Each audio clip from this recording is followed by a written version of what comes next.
let me follow up on that. Katie, first, for young people that might be watching, especially young people that are participating in sports, and they're, look, we know some of your Stanford peers had their entire spring seasons lost, and you may not get those years back, whether it's youth sport. There's no Little League Baseball in America this year. Think about that. For all the young athletes that are watching right now whose sport life has been interrupted, what kind of tips, or if there's anything you wanted to say or advice to a young athlete right now? Yeah, it's really tough. Every level has been impacted, as you said, the professional leagues, the Olympics, youth sports, college sports, all of it. It's really tough. It's tough when your big competition gets canceled, or you're not even able to train or practice with your teammates who usually are your best friends.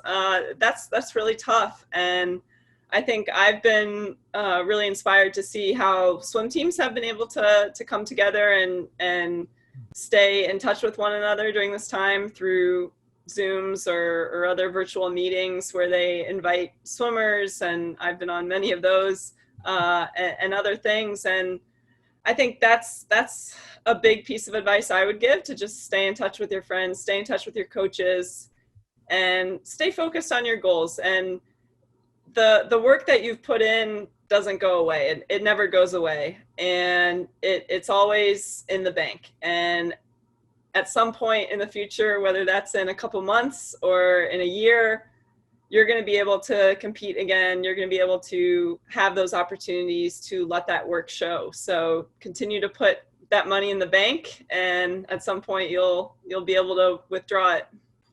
Yeah. Laura? So I love everything that Katie just said, like ditto what Katie said for sure. But this time is hard as it may be, or as frustrating as it may be, is really an opportunity for you. Like, this is your chance to really see what you're made of and what you can do. You're going to have to think outside the box. You're going to have to get creative right now. But if you are willing to do those things and work really hard during this time, you can actually come back stronger when it's your chance to play or to get back in the water or whatever it is again. Use this time wisely. I mean, I learned this early on. In 2000, before my first Olympic Games, I shattered my foot in 3 places 3 months before our trials.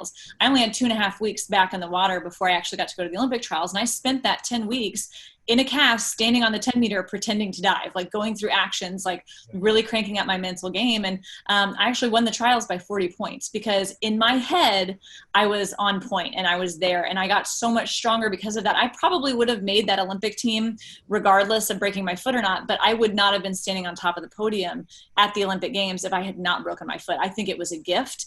It forced me to do something that I wasn't doing good enough yet. And this could be that gift for you. This could be that opportunity for you to rise to a whole new level. So don't look at this and be sad and upset. Look at this as an opportunity of how you can get ahead.